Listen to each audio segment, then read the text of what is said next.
Most men leave when the desert gets quiet enough for the truth to catch them. Elias Mercer had spent 10 years proving that right. Rain hammered the old station roof hard enough to shake dust from the rafters while his horse shifted nervously beneath the lean-to outside. Somewhere beyond the Black Hills, thunder rolled across the Arizona territory like wagon wheels over hollow earth. Elias sat alone near the stove, one boot resting against a crate of rifle shells, coffee gone cold in his hand. He had planned to stay in the abandoned rail station for one night. Just one. That was always the plan. Never unpack the saddlebags. Never learn the town names. Never leave anything behind that could miss you when you were gone. The wind pushed through cracks in the wood walls carrying the smell of wet sagebrush and distant smoke. Then he heard it. Not thunder. Not coyotes. Footsteps. Slow. Dragging. Uneven. Elias reached for the shotgun beside his chair out of habit more than fear. The sound stopped just outside the door. Silence followed. Heavy silence. The kind that made a man aware of every breath he took. Then came a soft knock. Barely there. Elias stared at the door for several seconds before standing. His knees cracked from too many years in the saddle as he crossed the room. He opened the door halfway and the storm wind rushed in cold against his face. A woman stood there swaying slightly beneath the rain. Patchy. Her dark hair clung wet against her cheeks and shoulders. Mud covered the hem of her dress almost to the knees, and one sleeve had been torn near the shoulder. She looked exhausted in the way people only looked after running from something for too long.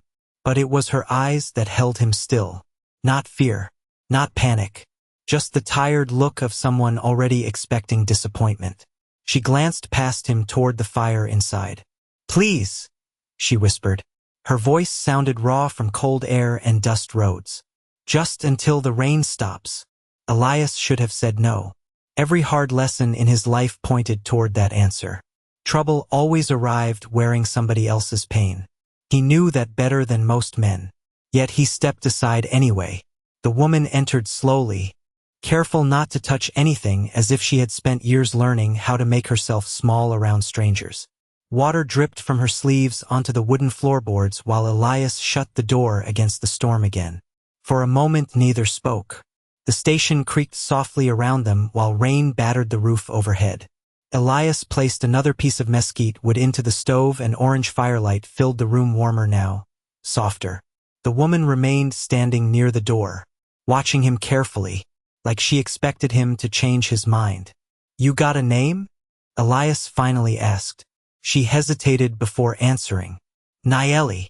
He nodded once. "Elias." Another silence settled between them. Outside, lightning flashed white through the cracks in the walls. Nayeli held her hands close to the stove but not too close, careful, respectful. Then her eyes drifted toward the saddlebags near Elias's chair. Still packed. Still ready to leave before sunrise.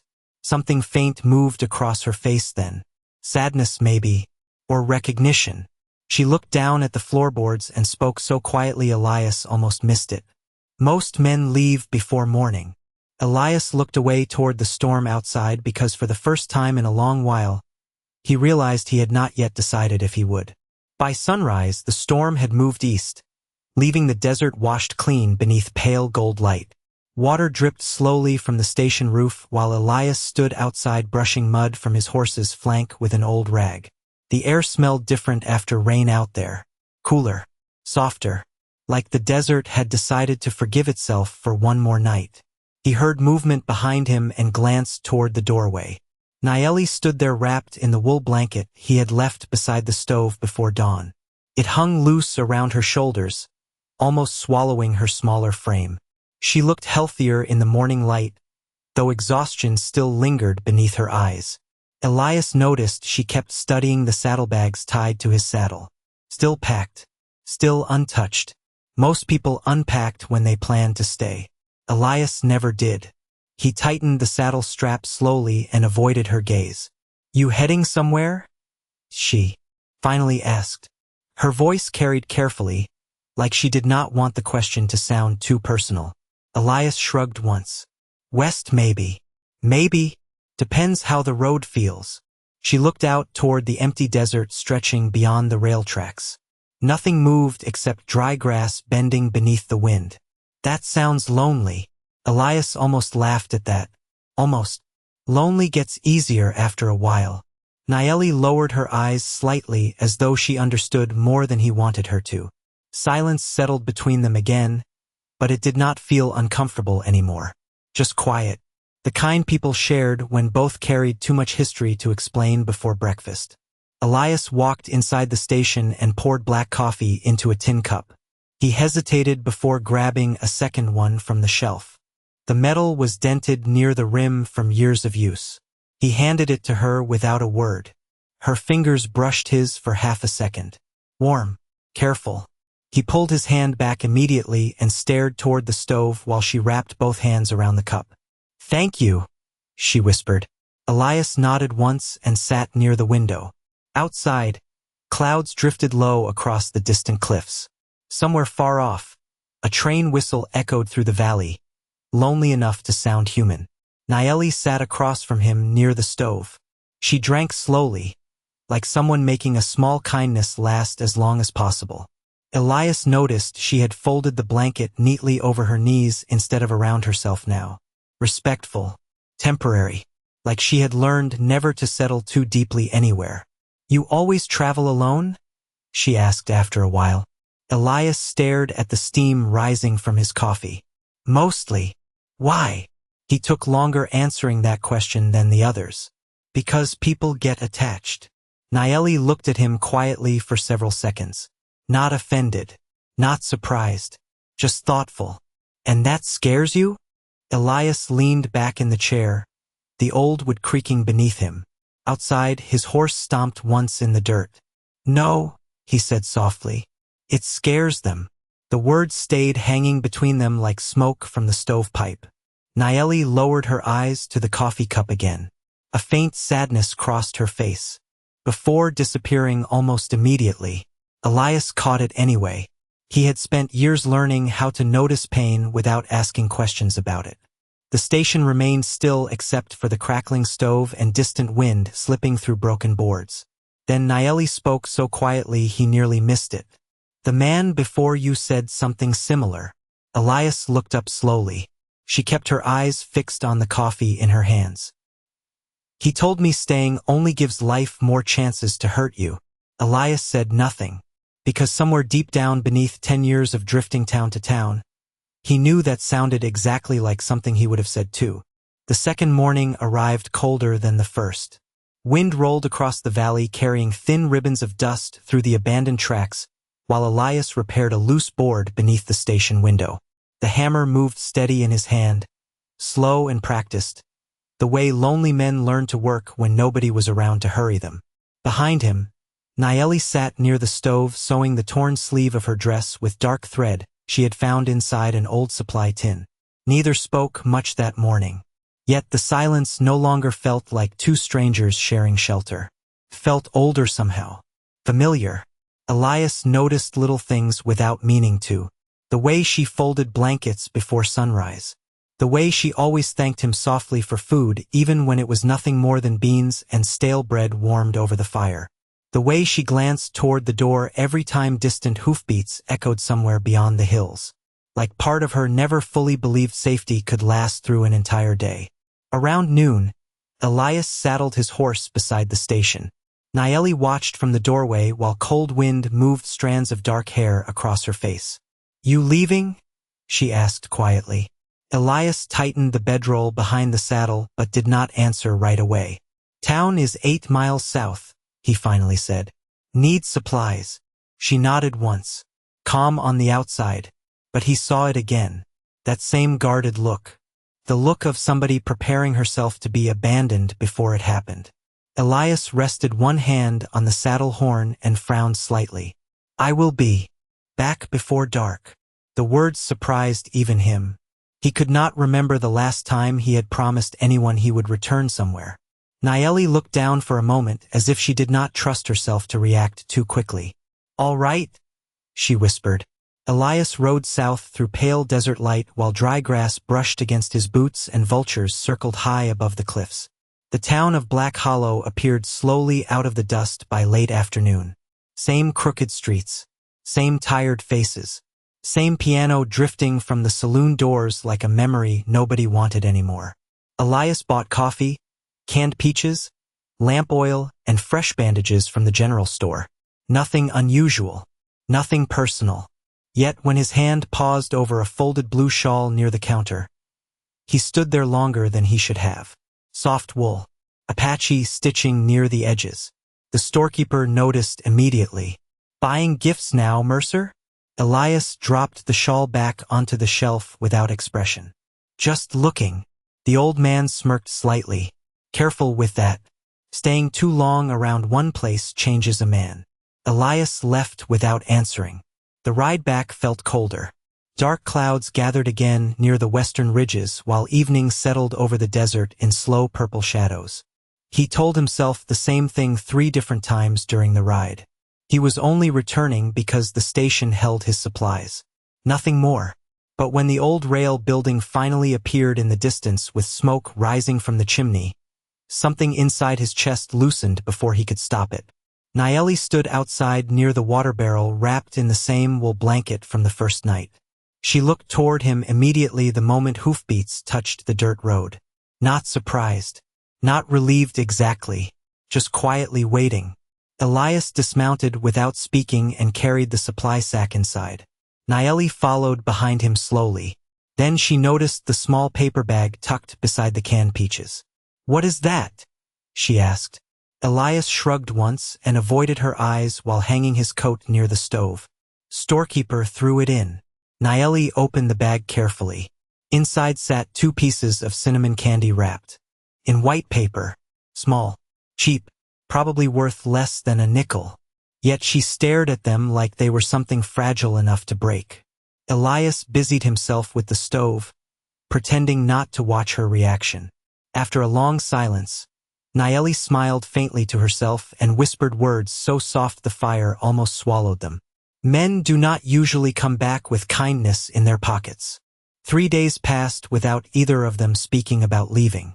The desert settled into a strange rhythm around the abandoned station, quiet enough that small sounds began to matter. The scrape of Elias's boots across old floorboards before sunrise. The soft crackle of mesquite wood catching fire in the stove. Nayeli humming something low and distant while washing coffee cups near the water barrel outside. Tiny things. The kind lonely people noticed because there was nothing else left to listen to. On the 4th morning, Elias woke before dawn to the smell of rain drifting through the broken window frame. He sat upright slowly, instinct already searching the room before fully waking. For one sharp second, he expected the station to be empty again. Saddlebags packed. Silence waiting. Instead, he saw Nayeli asleep in the chair near the stove, wrapped in the old wool blanket with her dark hair falling loosely across one shoulder. A lantern still glowed beside her, nearly burned out. She must have waited up longer than she meant to. Elias leaned back against the wall quietly and rubbed one hand across his jaw. Strange how quickly another person's presence could begin to feel stitched into a place. Dangerous, too. Outside, thunder rolled low beyond the cliffs. The horse shifted beneath the lean-to and rain tapped softly against the roof.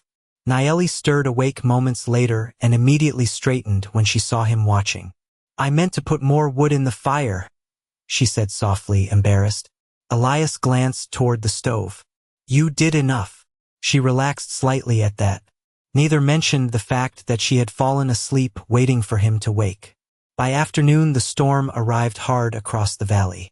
Wind pushed dust against the station walls while cold rain blurred the horizon into gray emptiness. Elias climbed onto the roof despite the weather, hammer tucked through his belt while he repaired loose tin panels before the entire thing tore free in the wind. Nayeli stepped outside below him, holding the edges of her blanket tight against the rain. "You are going to break your neck up there," she called over the storm. Elias smirked faintly without looking down. "Would not be the first close call." "That is not comforting." Her answer came so quickly it surprised both of them. Elias finally glanced down from the roof edge. Rainwater ran across his hat brim while Nayeli stood below with genuine worry written plainly across her face. Not polite concern. Real concern. The kind people tried hard not to show when they knew losing someone was possible. Elias looked away first.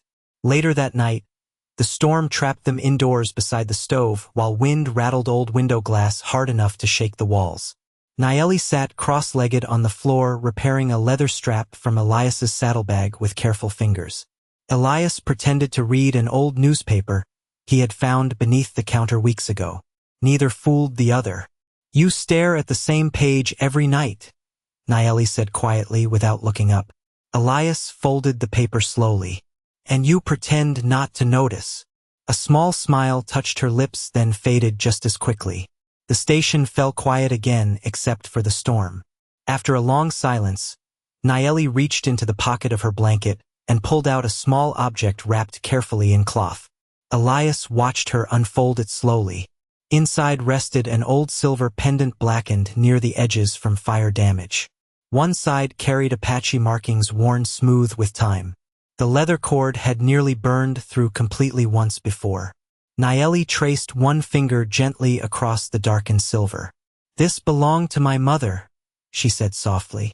Elias noticed the way her voice changed when she spoke about it. Softer, more fragile. "House fire?" he asked quietly, nodding toward the burn marks. Nayeli stared into the stove flames for several seconds before answering. No, the single word carried enough weight to stop further questions. Elias nodded once and looked back toward the rain outside. But later that night, long after Nayeli had fallen asleep near the stove again, he noticed she still held the pendant tightly in one hand even in her dreams. The next morning arrived heavy with fog drifting low across the desert floor. The old station looked almost abandoned again beneath the gray sky, its broken windows catching pale light while the windmill near the tracks turned slowly with a tired squeal. Elias stood outside splitting firewood beside the water trough, each swing of the axe landing steady and sharp against the cold morning air. Inside the station, Nayeli cleaned dust from the shelves with an old cloth while coffee simmered over the stove. For the first time in years, the place sounded lived in. Then the horses came. Elias heard them before he saw them. 3 riders moving hard across the valley from the southern trail. Fast enough to matter. His grip tightened slightly around the axe handle, while his eyes narrowed toward the approaching dust cloud. Nayeli stepped into the doorway behind him and immediately went still. Completely still. Elias noticed it right away. Her breathing changed first. Then her hand moved unconsciously toward the silver pendant beneath her collar. Fear. Real fear this time. "Do you know them?" Elias asked quietly without turning around. Nayeli stared toward the riders for several long seconds before answering. "No," she whispered. "But men looking that hard only come for one thing." The riders reached the station minutes later. 2 rough-looking ranch hands and a sheriff Elias recognized immediately. Boyd Keller. Tall. Gray mustache. Hard eyes that missed very little. Keller dismounted slowly while dust rolled around his boots. His gaze moved across the station, the horse, the hanging blankets, the second coffee cup cooling near the doorway. Then his eyes landed on Nayeli standing half behind Elias. Something changed in his face. Recognition, maybe, or suspicion. "Morning, Mercer," Keller said evenly. Elias rested the axe against the chopping block. "Sheriff." Keller removed his gloves slowly, still watching Nayeli. "You mind telling me why an Apache woman matching? A wanted description is hiding out in an abandoned station 10 miles from Black Hollow." Silence dropped hard across the yard. Wind creaked the old sign above the station roof. Elias felt Nayeli step backward slightly behind him. "She is not hiding," Elias said calmly. Keller gave a faint, humorless smile. "Funny thing about wanted folks. They all say that." One of the ranch hands unfolded a weathered paper from his saddlebag. Elias caught the word reward stamped across the bottom beside a rough charcoal sketch. Not accurate enough to matter to strangers, but close enough for men looking for excuses. Keller kept his voice measured. "Rail office got reports 2 months ago. Apache chief's daughter disappeared after a fire near Red Mesa. Couple landowners dead afterward. Since then, people have been looking. Naeli lowered her eyes toward the ground. Elias noticed the way her fingers tightened around the edge of the blanket near her chest. You think she killed somebody? Elias asked quietly. Keller studied him carefully before answering. I think scared people do desperate things. And I think towns stop asking questions when enough money disappears. The words lingered ugly in the cold air. Elias looked toward Naeli then. Really looked. The sleepless nights. The fear at every distant hoofbeat. The burned pendant. The way she always sat facing the door. Suddenly pieces began fitting together in ways he did not like. Keller stepped closer, lowering his voice slightly. Listen to me carefully, Mercer. If she is who I think she is, men rougher than these boys will come looking soon. Men who care more about reward money than truth. Elias said nothing. Keller's eyes drifted toward the packed saddlebags hanging beside Elias's horse. You still got time to ride away before this becomes your problem too. The sheriff climbed back onto his horse slowly. The ranch hands followed. Dust rose around them as the three riders turned south again toward Black Hollow. But before leaving completely, Keller looked back one last time. One more thing, he called out. Men who spend their whole lives running usually do it for a reason. Then they disappeared into the fog beyond the tracks, leaving only hoofprints behind. Elias stood motionless beside the chopping block long after the riders vanished. Behind him, Naeli remained silent near the doorway. Neither spoke for several minutes. Finally, Elias picked up the axe again, though his grip no longer felt steady. You want to tell me what happened at Red Mesa? He asked quietly. Naeli looked down at the silver pendant in her hand. When she answered, her voice sounded smaller than he had ever heard it before. If I do, she whispered, you might leave before sunset. That evening the desert turned strangely quiet. No wind across the tracks. No coyotes calling from the hills. Even the old station seemed to settle into stillness as if the whole valley was listening for something. Elias sat outside near the water trough sharpening a hunting knife against a whetstone while the last light faded behind the cliffs. The slow scrape of steel against stone filled the silence between him and Naeli. She sat on the station steps wrapped in the blue shawl he had almost bought days earlier. Somehow it had ended up folded beside her bedroll the next morning without explanation. Neither of them mentioned it. The lantern beside the doorway cast warm gold against the wood while shadows stretched long across the dirt. Finally Naeli spoke. My father was chief at Red Mesa. Elias kept sharpening the blade but listened carefully. The landowners wanted the canyon trails opened for mining wagons, she continued softly. My father refused. The whetstone slowed slightly in Elias's hand.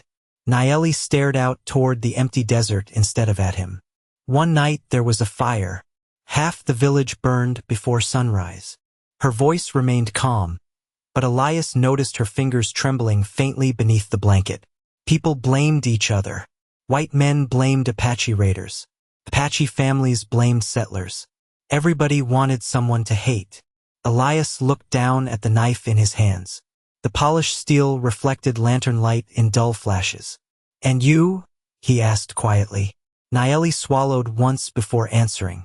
I saw who started it. The words settled heavily into the night air. 2 ranch owners from Black Hollow were meeting with railroad investors near the canyon that week. They wanted the land emptied fast. She paused. After the fire, one of them found out I had seen him there. Elias finally stopped sharpening the knife completely. Naeli pulled the burned silver pendant from beneath her shawl and held it carefully in both hands. My mother gave me this before she died. Her voice nearly broke on the last word but held steady somehow. She told me not everybody carrying a gun was cruel. I wanted to believe her. Silence followed. Deep silence. The kind that forced truth into places people usually kept hidden. Elias leaned back slowly against the trough and stared toward the dark horizon. Somewhere in the distance thunder rolled softly beyond the cliffs again. Naeli lowered her eyes. The man before you promised he would help me reach New Mexico, she whispered. He said we would ride together after dark. Elias felt something tighten in his chest, though he did not fully understand why. What happened? Naeli gave a faint sad smile without humor. 3 riders came asking questions in the town where we stopped. Her fingers tightened around the pendant. By morning he was gone. Elias looked away toward the tracks. He knew men like that, maybe because once, years ago, he had been one. You think I will do the same? He said quietly. Naeli did not answer immediately. The lantern flame flickered between them while cold desert wind finally returned across the valley. I think everybody leaves eventually, she admitted softly. Elias stared at the darkness beyond the station for a long time after that. Then, without another word, he stood and walked toward his horse beneath the lean-to. Naeli watched silently while he checked the saddle straps and untied the reins. Her face slowly emptied of expression the way people prepared themselves for disappointment before it arrived. Elias noticed it immediately. He reached into the saddlebag and pulled out his bedroll instead. Then another blanket. Then the rifle cleaning kit. One by one he carried everything back inside the station. Naeli remained frozen near the doorway watching him. Elias hung the rifle above the stove and finally glanced toward her. Storm coming tonight, he said quietly. Roof leaks worse when the north wind hits. Naeli stared at him for several seconds as though trying to understand something impossible. Then she lowered her eyes quickly because tears had already begun gathering there. Elias looked away first, pretending to busy himself with the stove fire while outside the desert wind howled harder against the old station walls. The storm reached the valley just after midnight. Wind slammed against the old station hard enough to rattle the windows while rain hissed across the roof in long angry waves. Elias sat awake near the stove feeding mesquite wood into the fire one piece at a time. Sleep had stopped coming easy years ago, long before the desert, before drifting town to town, before he learned how silence could feel safer than people. Across the room Naeli slept beneath the blankets near the wall, though not peacefully. He could hear it in the uneven rhythm of her breathing. Outside, lightning flashed white through the cracks in the boards for half a second at a time. Then came the sound. Hoofbeats. Fast. Multiple riders. Elias stood immediately. Every muscle in his body tightened from instinct while he reached for the rifle above the stove. Naeli woke at the same moment, eyes wide before she even fully understood why. The riders stopped somewhere beyond the station, maybe 50 yards out near the tracks. Silence followed. Heavy silence. Then faint voices drifted through the rain. Men. Searching. Elias moved toward the lantern and turned the flame low until the room dimmed to shadows and firelight. Naeli sat upright, clutching the blanket around herself. Fear had drained all color from her face. How many? She whispered. Elias listened carefully through the storm. 3. Maybe 4. Another flash of lightning lit the room pale blue. Elias crossed toward the back wall and crouched beside the loose floorboards beneath an old supply shelf. He pried them open quickly, revealing a narrow crawl space underneath, probably once used by railroad workers storing tools or whiskey during inspections. Get down there, he said quietly. Naeli stared at him for one long second. No, Elias frowned. This is not the time to argue. If they find me here, they will come after you too. Elias looked toward the dark window while distant voices drifted closer through the storm. One rider laughed somewhere outside. They already came, he answered calmly. Naeli stood slowly instead of hiding. Rain hammered harder against the roof now. Elias could see tears gathering in her eyes again, though she fought hard to hold them back. You still have time, she whispered. You can tell them I forced my way inside. That you knew nothing. Elias almost smiled at that. Not because it was funny, because even now she was trying to protect him from becoming attached to her fate. He leaned the rifle beside the doorway and pulled on his coat slowly. Spent too many years walking away from things already, he muttered. The words seemed to strike her harder than shouting would have. Outside, boots stepped onto the station porch. Wood creaked beneath heavy weight. Then came a sharp knock against the door. Mercer, a voice called through the storm. Open up, Sheriff Keller. Elias glanced toward Naeli once. She stood frozen near the stove, clutching the silver pendant tightly in one hand. fear, hope, both at once. Elias moved toward the door and opened it halfway. Rain and cold wind exploded inside immediately. Keller stood beneath the storm in a soaked duster coat while two ranch hands waited behind him holding lanterns. "Sorry for the late visit," Keller said evenly. "Word came through town. Men from Red Mesa are riding north, looking for the Apache girl." Elias leaned against the doorframe casually, though his pulse had begun beating harder. "And," Keller studied him carefully beneath the rain, "and those men are not lawmen."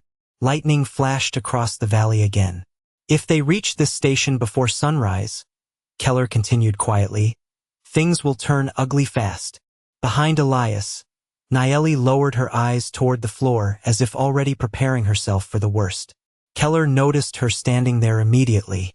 The old sheriff sighed heavily beneath the rain. "You know," he muttered almost to himself, "most men would have handed her over already." Elias looked back toward Nayeli then. Firelight flickered softly across her face while storm shadows moved along the walls around her. She looked tired, frightened, but for the first time since arriving at the station, she no longer looked alone. Elias turned back toward Keller. "Yeah," he said quietly over the sound of the storm. "Most men would." The storm finally broke near dawn, leaving the desert soaked beneath a pale gray sky. Rainwater dripped steadily from the station roof while low fog rolled across the empty tracks like smoke from an old battlefield.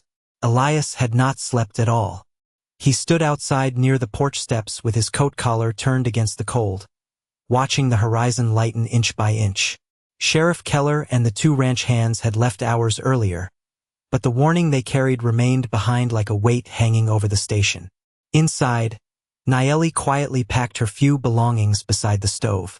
Elias heard every sound: the careful folding of blankets, the soft clink of the silver pendant against her tin cup, the slow movements of someone trying not to disturb a place they had already decided to leave. He closed his eyes briefly. Then he heard the saddle being lifted.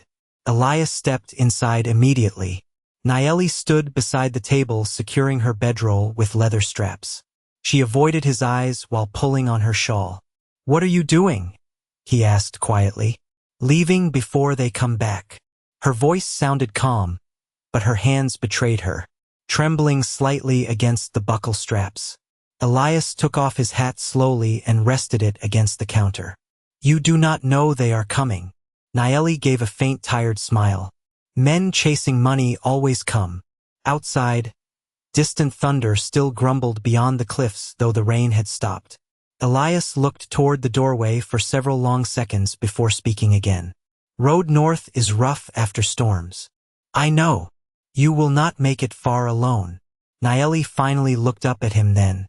Her eyes carried the same sadness he had seen the first night she arrived at the station. Not anger, not blame, just resignation. "That is not your burden to carry, Elias." The words landed harder than they should have. Maybe because he had spent years making sure nobody became his burden. Nobody close enough to lose. Elias walked toward the stove and stared into the dying fire while silence filled the room again. Then hoofbeats echoed faintly across the valley. Both of them froze instantly. Fast riders this time. More than before. Nayeli's face drained pale beneath the lantern light. Elias crossed to the window and looked out through the cracked glass. For riders emerging from the southern trail. Armed. Determined. Not lawmen. "Back room," Elias said quietly. Nayeli shook her head immediately. "No, Nayeli. I am not hiding while you stand alone." The riders were close enough now for dust and mud to spray beneath their horses. Elias grabbed the shotgun beside the doorway and checked the chamber calmly. Not because he wanted trouble, because trouble had already arrived. Nayeli stepped closer beside him near the window. "You should go," she whispered desperately. "They only want me." Elias kept his eyes on the approaching riders. "You still do not understand something." "What?" He finally looked at her then. Really looked at her. The woman who folded blankets before sunrise. Who thanked him for black coffee like it mattered. Who watched the door every night expecting him to disappear before morning. "If I leave now," Elias said softly. I become every man who already failed you. The words broke something open inside her. Tears filled her eyes instantly, though she tried hard to hold them back. Outside, the riders stopped near the tracks. One man called toward the station through the cold morning air. Bring out the Apache girl and nobody gets hurt. Elias stepped onto the porch before Nayeli could stop him. Shotgun lowered at his side. Calm. Still. The wind moved slowly through his coat while the desert stretched silent behind him. Four armed riders stared back from horseback. None expected resistance from a drifter living in a broken station. Elias rested one hand against the porch rail. She stays here, he said quietly. One rider laughed sharply. You planning to die over this? Elias glanced once toward the doorway behind him where Nayeli stood hidden partly in shadow. Then he looked back toward the riders. No, he answered softly. I am just done running. For several tense seconds nobody moved. Then new hoofbeats thundered across the valley from the eastern ridge. Everybody turned at once. A line of Apache riders appeared slowly through the fog, silent beneath the gray dawn. Not charging, not threatening, just watching. At the front rode an older Apache elder wrapped in dark blankets with silver woven through his long braid. The four bounty riders immediately shifted uneasily in their saddles. The elder studied the station porch calmly before speaking in slow English. The girl belongs under our protection. Silence swallowed the valley again. The armed men exchanged nervous glances before finally backing their horses away one at a time. No fight, no gunfire. Just fear collapsing beneath something older and stronger than greed. Within minutes, they disappeared south into the fog. Elias lowered the shotgun slowly. Behind him, Nayeli stepped onto the porch beside him with tears still shining in her eyes. Neither spoke while cold morning wind rolled softly through the valley. Then very carefully, almost like she feared he might disappear if she moved too fast, Nayeli reached for his hand. This time Elias did not pull away. Winter arrived quietly over the Arizona territory, not with blizzards or roaring storms, but with colder mornings, longer shadows, and thin frost gathering silver across the abandoned rail tracks before sunrise. Nearly 3 months had passed since the riders from Red Mesa turned back at the station. 3 months since Elias Mercer stopped keeping his saddlebags packed beside the door. The old station no longer sounded empty. Wind still moved through the broken boards at night, and the roof still leaked during hard rain, but now there were other sounds too. Coffee simmering before dawn. Soft footsteps crossing wooden floors. Nayeli humming low while hanging washed blankets outside beneath the pale desert sun. Little things. Human things. The kind that slowly stitched life back into places people thought were beyond saving. Elias stood near the fence line that morning, repairing a loose rail while cold air drifted across the valley carrying the smell of cedar smoke from distant Apache camps east of the cliffs. His gloves were worn thin near the palms now, and silver had begun touching the edges of his dark beard, though he rarely noticed anymore. He hammered the last nail into place and leaned against the fence for a moment, watching frost melt beneath the sunlight. Behind him the station door creaked open softly. Nayeli stepped outside carrying 2 cups of black coffee wrapped in steam. The blue shawl rested around her shoulders, faded now from weeks of desert wind and wood smoke. She handed him one of the cups without speaking. Elias accepted it quietly. Their fingers brushed for a second longer than before. Neither pulled away quickly anymore. The valley remained still around them while horses grazed lazily near the tracks. Somewhere far off, a train whistle echoed through the desert like an old memory drifting west. Nayeli rested her arms on the fence beside him and stared toward the cliffs glowing gold beneath the morning sun. The elder returned yesterday, she said softly. Elias nodded once. I saw his tracks. He asked if I wanted to come back with them before winter deepens. Elias took a slow sip of coffee. Hot, bitter, familiar. For a long moment he said nothing at all. Wind moved gently through the dry grass around their boots. Finally he glanced toward her. Do you? Nayeli looked down into her coffee cup before answering. Part of me does. Honesty. Plain and careful. Elias respected that more than promises. "And the other part?" he asked quietly. Naeli smiled faintly then, sad and warm at the same time. The other part finally got tired of saying goodbye. The words settled softly between them. No drama, no grand confession, just truth spoken out loud for the first time. Elias stared out across the valley while something deep inside him shifted slowly into place. For years he had believed staying anywhere long enough only guaranteed pain later. Every town, every friendship, every memory, easier to leave first. Easier to disappear before life could take something from him again. But standing there beside Naeli, in the cold morning light, hearing the quiet calm in her voice, he realized something that frightened him far more than loss ever had. Leaving no longer felt easier. Naeli glanced toward the stable a few yards away where Elias's horse stood saddled already. Her eyes lingered on the packed canteen tied behind the seat. Old habits. Elias noticed her expression immediately. She lowered her gaze toward the fence before speaking. "You still saddle your horse every morning." Elias looked toward the animal quietly, then toward the endless western horizon beyond the tracks. The same road he had spent 10 years chasing. Empty towns, empty campfires, empty nights. Slowly, without saying a word, he walked toward the stable. Naeli watched him carefully, her breath held so softly he could barely hear it. Elias stopped beside the horse and rested one hand against the saddle horn. For several seconds, he stood there motionless beneath the pale winter sunlight. Then he unfastened the straps. One by one. Bedroll first. Then the rifle case. Then the canteen. He carried everything back toward the station while cold wind drifted across the valley around him. Naeli's eyes filled quietly before she turned away, pretending to study the frost melting along the fence rails. Elias stepped onto the porch beside her and set the gear down near the doorway. No speech followed. No promises. He simply reached for the second hammer resting beside the porch steps and handed it to her. Naeli looked at the hammer, then at him.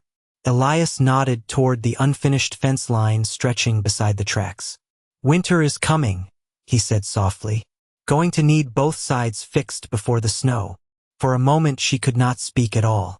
Then slowly, carefully, like someone touching something precious enough to vanish if held too tightly, Naeli took the hammer from his hand. The morning sun climbed higher over the valley, while steam rose from their coffee cups into the cold desert air. And out there, where lonely men once rode west until nothing human remained inside them, Elias Mercer finally stopped looking toward the road.